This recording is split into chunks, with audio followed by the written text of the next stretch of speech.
নমস্কার। রম্য গল্পমালায় সকল শ্রোতা বন্ধুদের জানাই স্বাগত। আপনাদের সাথে আমি রম্য মাইতি। প্রথমেই সকলকে জানাই শুভ বিজয়া ও কোজাগরী লক্ষ্মী পূর্ণিমার আন্তরিক প্রীতি ও শুভেচ্ছা। অক্টোবর মাসে দীপাবলি, ভূত চতুর্দশী এবং হ্যালোইন উপলক্ষে বিশেষভাবে উপস্থাপনা করা হচ্ছে।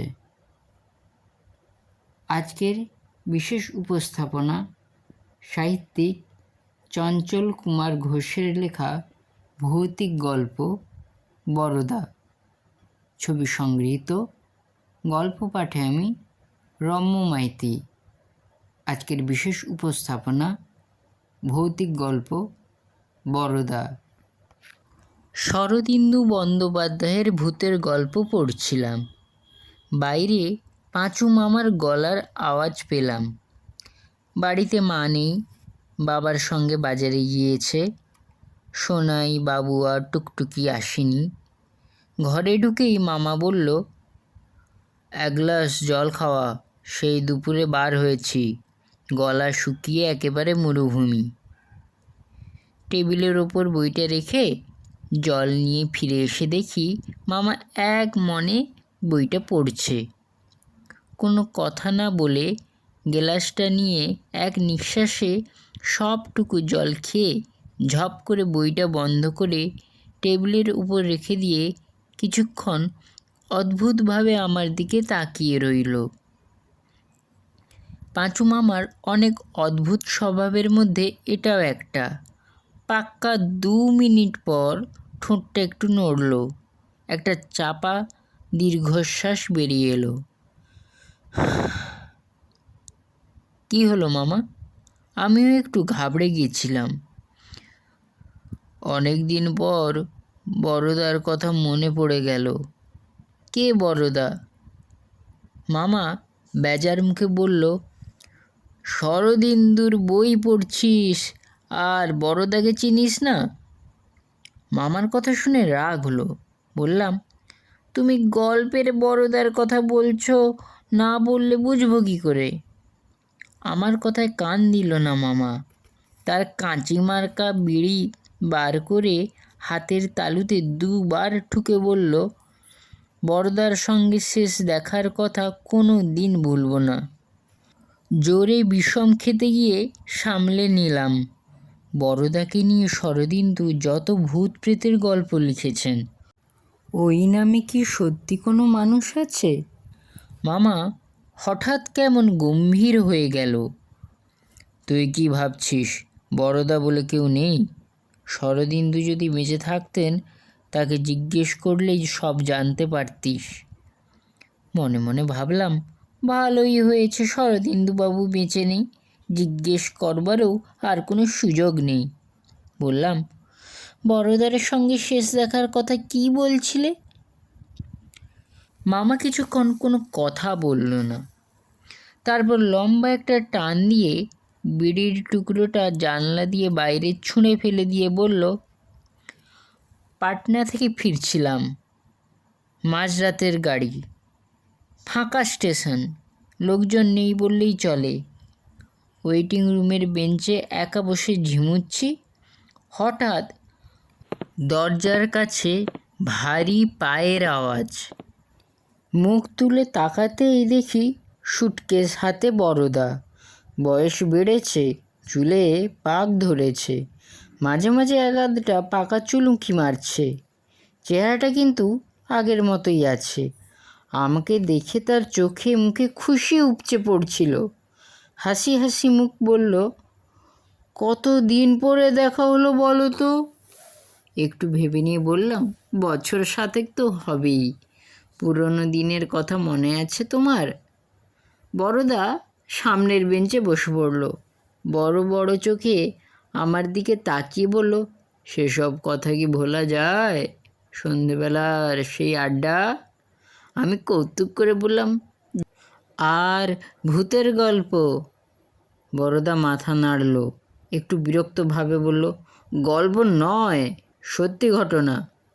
বুঝতে পারলাম বড়দাকে চুটিয়ে লাভ নেই। সবে 11টা বেজেছে, ট্রেন আসতে এখনও 1 ঘন্টা, সময়টা কাটাতে হবে। বললাম, এদিকে কোথায়? বেঞ্চে হেলান দিয়ে আয়েশ করে বড়দা বলল, বন্ধুর বোনের বিয়েতে এসেছিলাম।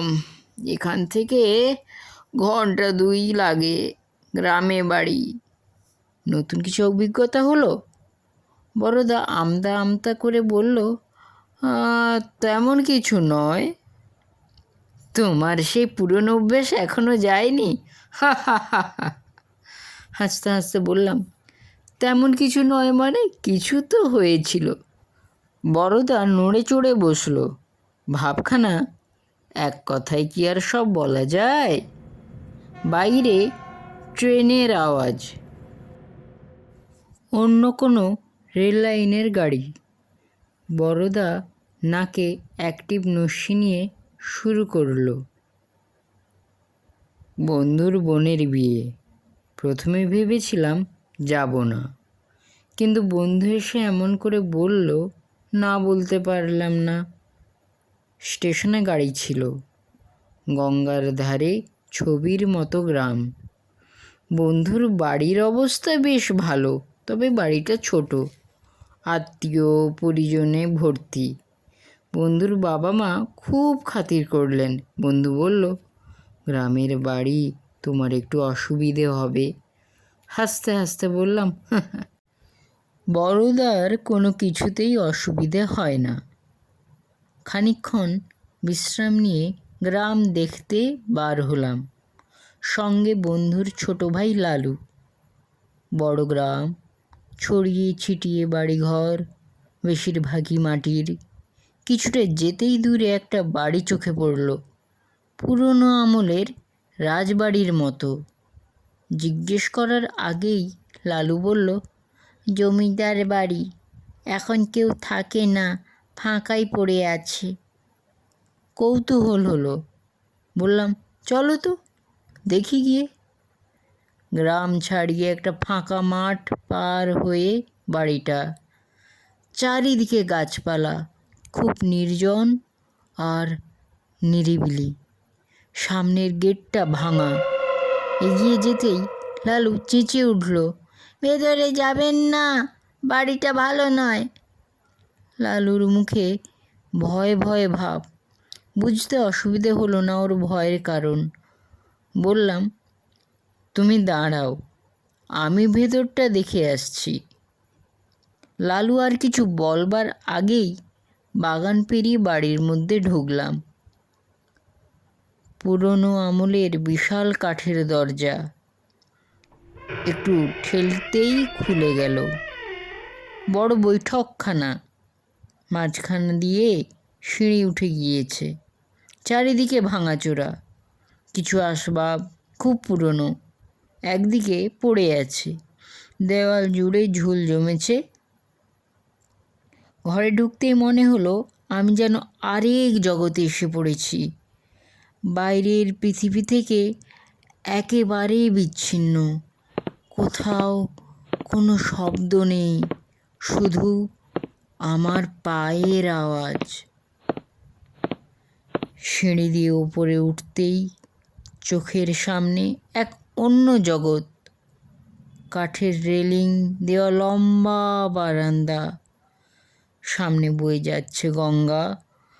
খুব বেশি জল নেই, দুধারে বালির চড়া, অন্য পারে গ্রাম।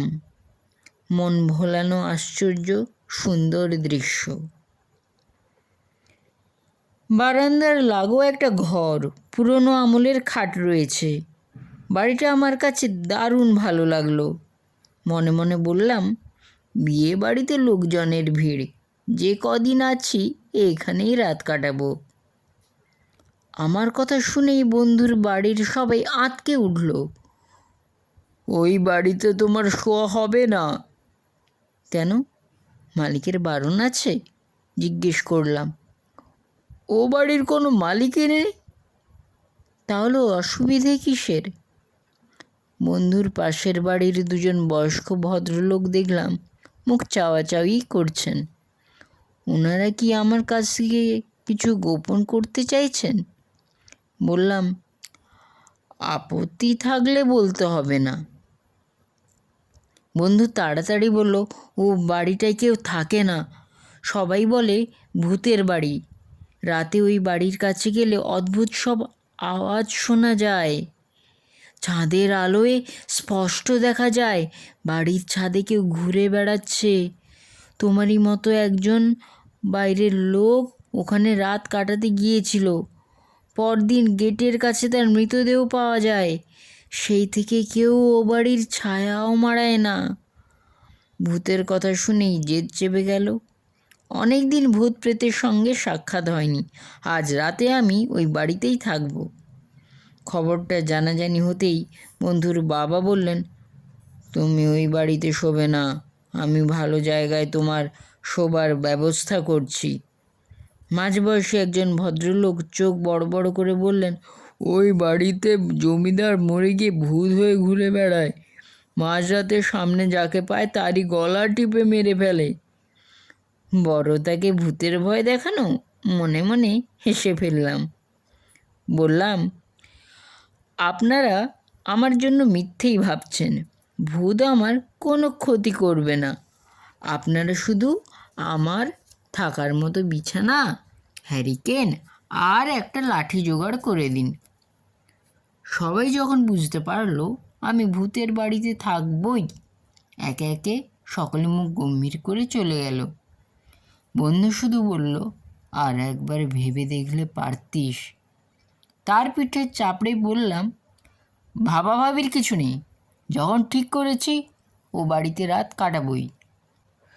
রাত হতেই লণ্ঠন আর লাঠি নিয়ে বেরিয়ে পড়লাম, সঙ্গে লালু আর গাঁয়ের 3টে ছেলে। জমিদার বাড়ির সামনে আসতেই লালু দাঁড়িয়ে পড়ল। রাতের অন্ধকার জুড়ে গা ছমছমে পরিবেশ। আচমকা বাড়ির ভেতর থেকে কালো ছায়ার মতো কিছু উড়ে এলো, হয়তো বাদুড় কিংবা পেঁচা। সঙ্গে সঙ্গে 4জনই ঊর্ধ্বশ্বাসে দৌড়তে আরম্ভ করলো, আর একবারও পেছন ফিরে তাকালো না। সকলে চলে যেতেই এগিয়ে গেলাম। সকালে দেখে গিয়েছি, ঘর চিনতে অসুবিধে হলো না। দোতলার বারান্দা পেরিয়ে বড় ঘরে আমার শোয়ার ব্যবস্থা হয়েছে। দরজা খুলেই ঘরে ঢুকে দেখলাম পরিষ্কার ঘর, খাটের উপর বিছানা পাতা, মশারি টাঙানো, মাথার পাশে এক কুঁজো জল। বন্ধু আয়োজনের কোনো ত্রুটি রাখেনি। জুতো খুলেই বিছানায় গিয়ে বসলাম। সঙ্গে গল্পের বই নিয়ে এসেছি। লণ্ঠনের আলোয় বই খুলে বসলাম। রাত বাড়ছিল। বইটা এত ভালো লাগছিল, কত রাত খেয়ালই হয়নি। হঠাৎ ঘড়ির দিকে তাকাতেই চমকে উঠলাম, 2টো বাজে। তাড়াতাড়ি বই বন্ধ করে আলো কমিয়ে শুয়ে পড়লাম। এরকম জনমানবহীন নির্জন বাড়িতে এর আগেও বহুবার শুয়েছি, তাই কোনো অস্বস্তি হলো না। সবে ঘুম ঘুম ভাব এসেছে। বাইরে কাশির শব্দ, কেউ খুক খুক করে কাশছে। আলোটা বাড়িয়ে তাড়াতাড়ি উঠে পড়লাম। হাতে লাঠিটা নিয়ে দরজা খুলতেই দেখি বেশ বয়স্ক একজন লোক, পরনে পরিষ্কার ধুতি, মাথায় কাঁচা পাকা চুল, শুকনো চেহারা। কে আপনি? লণ্ঠনটা তুলে ধরে জিজ্ঞেস করলাম। কাঁপা কাঁপা গলায় লোকটা বলল, আমি এই বাড়িতেই থাকি বাবা। বুঝলাম থাকার ঘর বাড়ি নেই, এখানেই রাত কাটায়। আমি ওর ঘরটা দখল করেছি, তাই বারান্দায় বসে আছে। বললাম, বাইরে কেন, ভেতরে আসুন। লোকটা আমার দিকে তাকালো, রক্তশূন্য, ফ্যাকাশে চাউনি। চাপা গলায় বলল, এখানে ভালো আছি, তুমি শুয়ে পড়ো। অস্বস্তি লাগছিল। এত বড় বিছানায় আমি আরাম করে শোবো, আর মানুষটা বাইরে বসে থাকবে। বললাম, বড় বিছানা, দুজনের ভালোভাবে হয়ে যাবে। তুমি যখন এত করে বলছো। বুড়ো উঠে দাঁড়ালো। ঘরে এসে বিছানার এক কোণে বসে বলল, রাতে আমার ঘুম হয় না বাবা, শুধু শুধু তোমার ঘুমটা নষ্ট করলাম। বললাম, ভালোই হলো, রাত শেষ হতে তো আর 2-3 ঘন্টা বাকি, গল্প করে করেই সময়টা কাটিয়ে দেব। লক্ষ্য করছিলাম বুড়ো কেমন যেন অস্থির হয়ে উঠেছে। জিজ্ঞেস করলাম, কিছু অসুবিধে হচ্ছে? আলোটা সরিয়ে নাও বাবা, চোখে বড় লাগছে। লণ্ঠনটা কমিয়ে মশারির পেছনে রেখে দিলাম। বুড়ো আমার দিকে তাকিয়ে বলল, তোমাকে তো এখানকার লোক বলে মনে হচ্ছে না। নিজের পরিচয় দিলাম। কেন এই বাড়িতে আছি সে কথা প্রকাশ করলাম না। বললাম, বিয়ে বাড়িতে লোকজনের ভিড়, বাড়িটা ফাঁকা দেখে রয়ে গেলাম। বুড়ো চাপা দীর্ঘশ্বাস ফেলে বলল, এখন ফাঁকা দেখছ, একদিনে বাড়িতে লোকজন জাম করত। বললাম, আপনি তাদের দেখেছেন?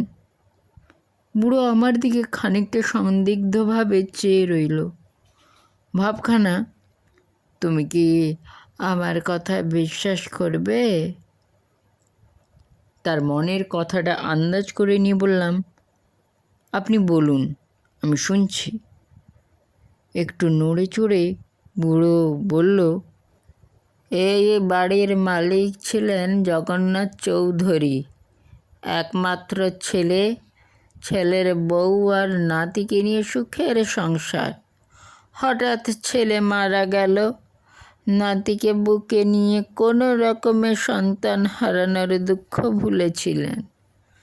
কয়েক মাস পর জগন্নাথের এক দূর সম্পর্কের ভাই এসে হাজির, নাম সীতানাথ। সীতানাথের নামে নানান বদনাম ছিল। জগন্নাথ পছন্দ না করলেও ভাই বলে তাড়িয়ে দিতে পারছিলেন না। ছেলে মারা যাওয়ার পর থেকেই জগন্নাথ জমিদারি দেখাশোনা করতেন না, সব ভার ছিল নায়েবের উপর। তাঁর দুর্বলতার সুযোগ নিয়ে নায়েবকে হাত করে ফেলল সীতানাথ। ঠিক হলো, সমস্ত জমিদারি দখল করে দুজনে মিলে আধাআধি ভাগ করে নেবে। জগন্নাথের এক পুরনো গোমস্তা গোপনে সব কিছু জানিয়ে দিল তাকে। একদিন রাতে সীতানাথকে নিজের ঘরে ডেকে পাঠালেন জগন্নাথ। বাড়ির সবাই ঘুমিয়ে পড়েছে। সন্ধ্যে থেকে আকাশ মেঘলা।